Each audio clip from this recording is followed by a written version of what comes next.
All right, so you're on a sales call, the conversation's going great.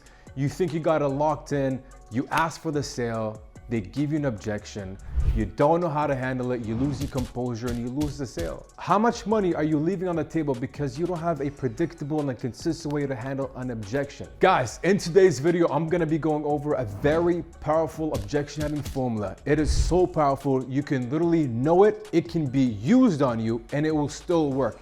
Guys, my name is Rome, like the city, and over the past 4 years, I've brought in over $9.2 million in online coaching programs for some of the biggest online coaches in the world, some of them including Tai Lopez. I just want to say a disclaimer before I go in. I personally believe that most objections can be prevented from happening in the first place. Because think about it. If a human body was a sales process, okay, the framework that you use on the call, then an objection would be a symptom of sickness. There's something wrong with the process. There's something wrong with the body, right? But that's for another video. In this video, we're gonna handle objections. Now, the first thing we're gonna do is I'm gonna talk about the mindset approach that you need to have before handling an objection, and the actual formula, the multi-million dollar formula, and some examples to go along with it so you guys can actually take it home and practice. All right, so the mindset approach. So guys, you're at a point right now where you went through the whole sales conversations. You understood their pain points, their goals, why they want to make a change. You just had this amazing conversation and they know that they need to make a change,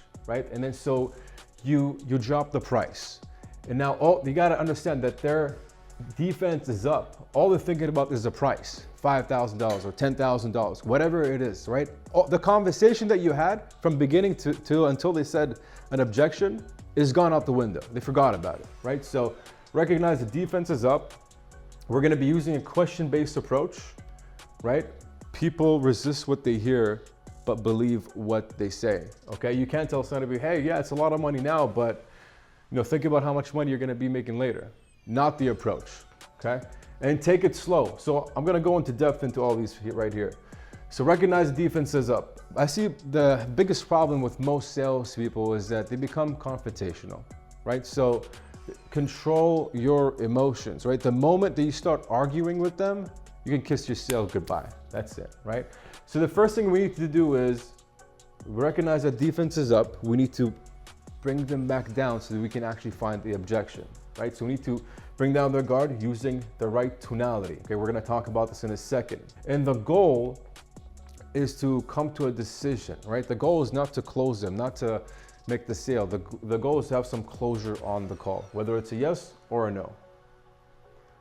Question-based approach. Like I said, people resist what they hear, but they believe what they say, okay? The goal is we're gonna ask them questions in a consultative manner so they can come to the conclusion that they actually need this, right? So they need to actually feel like they came to a decision.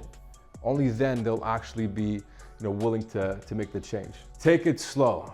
All right, don't rush this, guys, okay? If they find out for any reason, like any inclination that you are just out for the money, they smell that commission breath, it's done. Right, so take it slow down, because you're gonna fuck it up for not only yourself, but for them too, right? Because you're gonna lose the sale and you're gonna lose the opportunity to potentially change someone's life. So take it slow, take your time. And this is the formula that we've been using for what now? The past 5 years, and it is literally responsible for multi-8-figure in sales. Study it, memorize it. We're gonna go through each and every single step. So first is neutralize, right? This is how we bring their guard down in the beginning. Isolate is how we find the real objection. Gaining commitments, this is where we actually try to remind them of the sales conversation, evoke emotion, and ask for a sale. So let's talk about neutralizing. So this is probably one of the most important steps in objection handling in the beginning is to neutralize, right? Slow down the conversation with your tone. Just use a few words, right? The tonality is key here. Because here's the thing, like, when they tell you, hey, it's too much money, or I want to think about it, actually, they're going to expect you to argue with them. So as soon as you take that approach where you're like, hey, no, I completely understand, they're going like, whoa, oh, wow, like this guy's actually understanding, right? So their guard slowly goes down because the goal is to get back into conversation. So neutralize. Step 2, isolate. Find the real objection, right? Let's just say that they say, it's the money. Right? Got you. Okay, I completely understand. Money aside, is there anything else holding you back? And so if they say no, we can continue. Step 3, gain major commitments. So what we're doing here, guys, is like I said, so at this point, they forgot the whole sales conversation, right? So you need to remind them, you need to reel them back in, remind them of why they want to make a change. First, ask permission. Can I ask you a couple questions, Mr. Prospect, right? After we find out, money aside, anything else holding you back? No, just the money. Gotcha. Okay. Can I ask you a couple questions? Sure. Do you actually believe in yourself to make this work? The reason why I'm asking this is because I want to know if there's a belief level, right? Second question, do you believe that we can actually help you achieve your goals of $10,000, whatever goals that they actually mentioned? And the last question is, can I count on you to actually put in the time? It's a time commitment question. If they said yes, they believe in themselves, and they actually believe you to help them get them to the goals, and they actually have the time, then the question you want to ask, drop your tone, like, hey, gotcha, okay, so what's really holding you back, man? Remember, question-based approach. You can't say, hey, you just told me that, okay, so you just told me that you think we can help you make 20 grand a month. You can't spend 10K on this program? Kiss the sale goodbye, okay? So, however, if they said no to this, for example, no, they don't believe themselves. Now you need to go and raise their belief level. We'll talk about that in a second. If they said that they don't believe that you can help them get them to the goals, that means we didn't tailor the pitch to exactly what they need, right? So we didn't show the value. So we need to go back and show them the value of the program, right? Time, well, if somebody says they don't have the time, that just means that's not really a priority. A time objection means it's a priority thing. So these are the major commitments that we'll use in the framework. I'm gonna be giving you guys a few examples in a second. Evoking emotion. So the reason why we tell a story is so that we can give people hope that they can do it too, all right? This is the golden rule of sales, guys. People buy with emotion, then justify with logic. That is why we can't tell them, hey, you just said that you can get to 20 grand a month with us. Why don't you do it? Okay, logic doesn't work here. You need to first evoke emotion. The way that we do that is by giving a powerful story, okay? This is the structure of a powerful story. So we need to relate to the situation, and details is everything here, guys.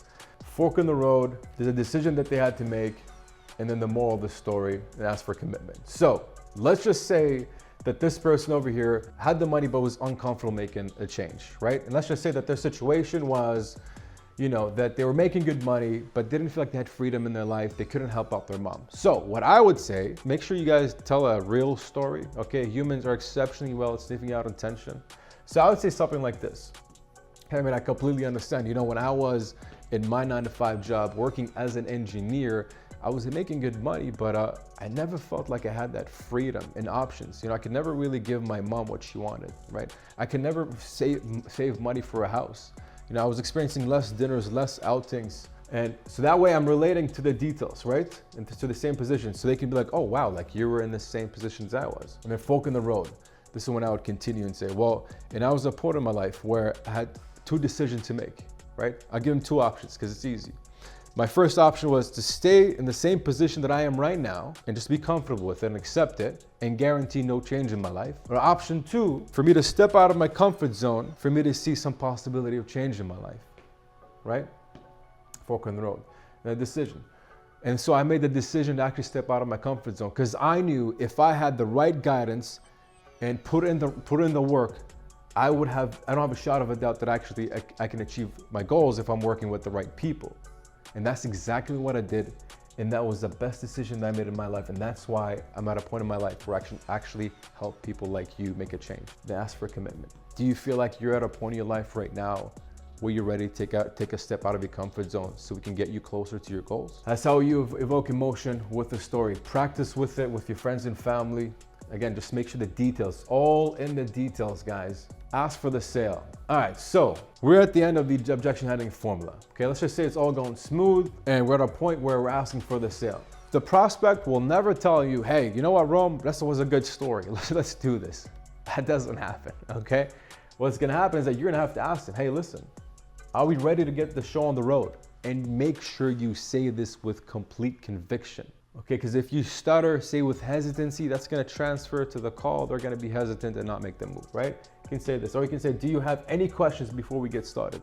Ask for the sale. All right, so these are some of the common objections we're gonna run through right now. Think about objection. This is my favorite one, which usually leads to all of these below here. Money objections, we're gonna have 3 kinds of money objections. physically does not have the money, they have the money, but they're scared to invest, have the money, but don't see the value. And then the third party objection. This is my favorite. All right, so to think about an objection. So we're at a point right now where you pitch the price, okay? You pitch the price and your prospect goes, hey, listen, Rome, it's a good program. I just want to take some time to think about it. Step one, neutralize. Hey, I completely understand, all good.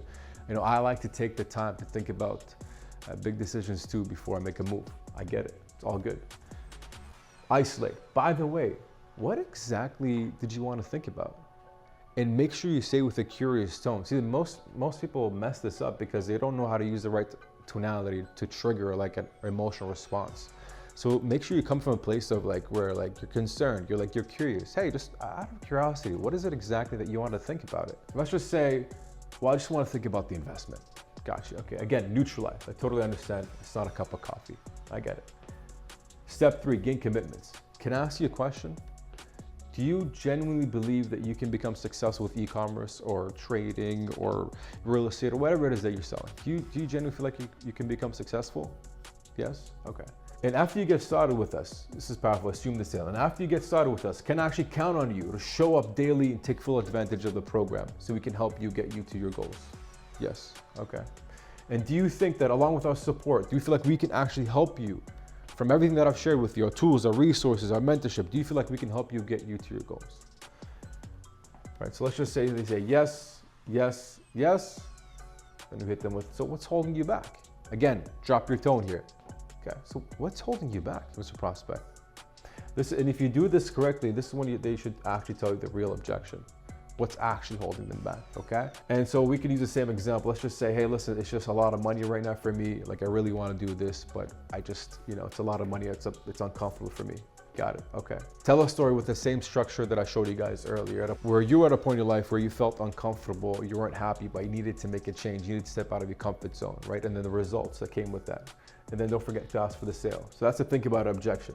Now with the think about it objection, usually at this point over here, so what's holding you back, it leaks into my next few objections, which is the money objections, right? So they might tell you, dude, I just don't have the money. I just don't have the money. Got it. I completely understand. I love your program, but I don't have the money. Got it. Again, neutralize. I completely understand. I get it. And by the way, aside from having the money, not having the money, is there anything else holding you back? No, I really want to do this, but I just don't have the full thing. Okay. At this point, we don't need to actually go through the rest of the process. We can just give them a payment plan. But be careful in giving them a payment plan. Okay, you can't just give it up easily, right? They need to work for it. So this is what I usually say. If I could potentially do something about the upfront investment, would that help you? Right, I'm asking for permission. If I can, would you? And say, yes, I can. Got you, okay. And take a second here, you know, because you are taking a loss. So you might seem like you look like you're taking a loss. Because if you don't get the full investment, then you as a sales rep, you know this, you're not gonna be making the full commission, right? So I'd say, okay, what can you put down today? What's the most that you can put down today? And then I'll see what we can do to, you know, split up the rest of the payments. I'm not sure if we can do it 100%, but what are you able to put down right now? And I'll go back and talk to my manager, see what we can do. And at this point, they'll usually tell you how much they can put down and spread it out. And then make sure you guys confirm with your offer, with your manager, with your boss, that if this is something you can actually do, and if yes, go for it, okay? So again, if I could potentially help you with your upfront investment, would you do it? Yes, and then ask them how much they can put up front, right? What are you able to put down right now as a lump sum, and then we'll see what we can do to split up the rest. That way you're making sure you're getting the most amount of money when they get started and the most amount of commission. So the second money objection is they have the money, but they're too scared to invest. Again, guys, neutralize. Okay, I completely understand. It's not a cup of coffee. I get it. Isolate. Money aside. What else is holding you back? Careful. You guys notice how I say what else is holding you back instead of is there anything else for holding you back? Because I really want to know, like, what else is there, right? Because it's so easy. It's much easier for people to be like, no, nothing else, right? So I always say what else is holding you back. It's gonna save you a lot of time. Again, neutralize again. Got you. Okay, I completely understand. It's a lot of money. Can I ask you a question? And at this point, they didn't tell me I'm scared yet, right? They're just saying it's just the investment. Now we have to do some digging, right? So can I ask you a question? Do you actually believe in yourself to become successful? Yes? Beautiful. After you get started, again, assume the sale. Can I count on you to show up daily and take full advantage of the program, right?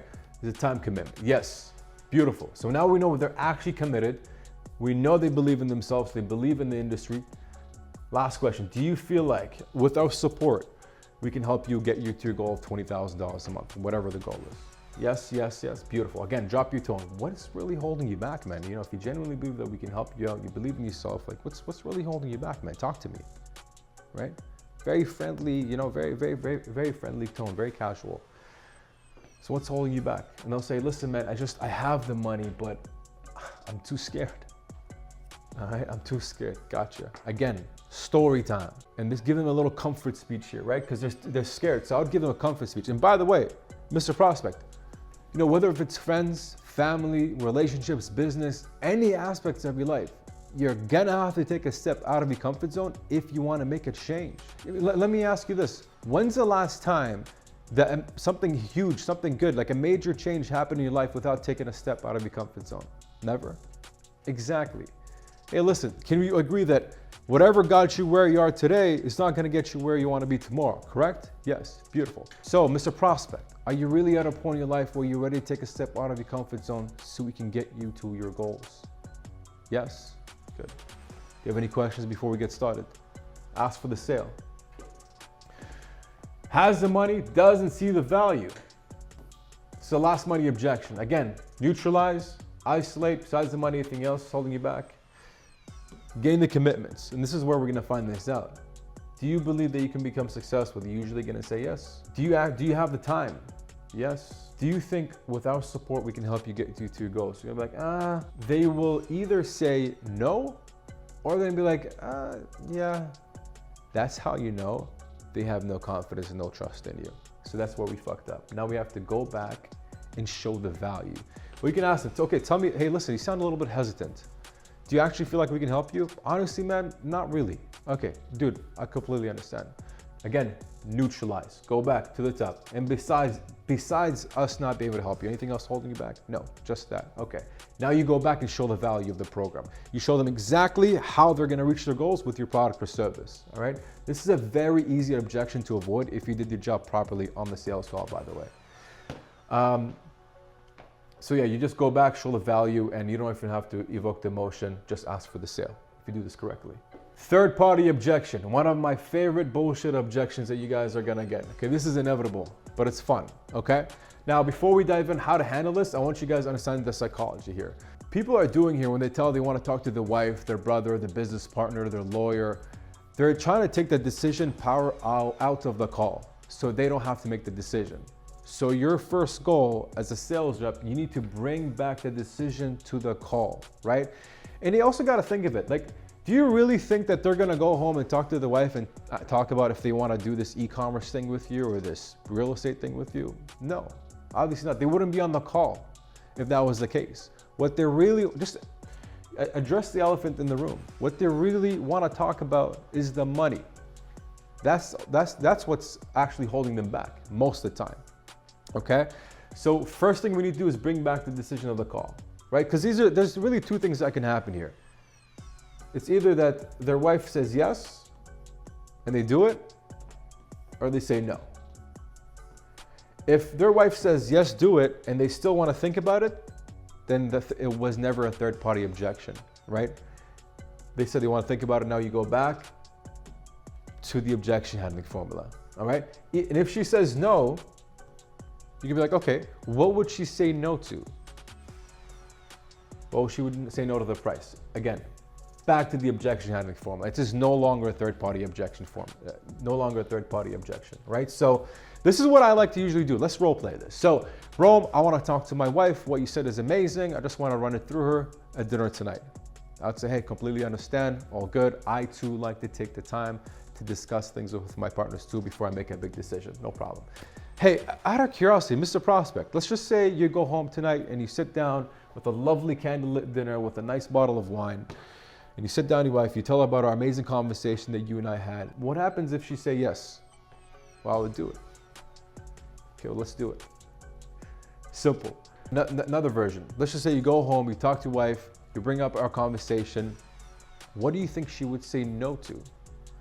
And whatever their answer is, you go back again to the objection handling formula, neutralize. It's the investment. Gotcha, I completely understand. Besides the investment, anything else? No, just the investment. Gain the commitments, evoke the emotion, ask for the sale. This is 9 times out of 10, always a smoke screen, just so they can get the decision power out of the call. And your job is to bring the decision back into the call and handle the objection. Okay, guys, that's it for the objection handling. Remember, it's not a fight. Okay, it's a dance. Right? You and your prospects are working together to come to a decision. Do not become confrontational. Control your emotions. You know, my biggest advice, what helped me, what my mentor told me, he's like, whenever you get an objection, I see it in your face. You get disappointed, right? You get stressed out. You tense up. I see your knuckles like tense up. I made it a habit to always smile whenever I get an objection. Just smile.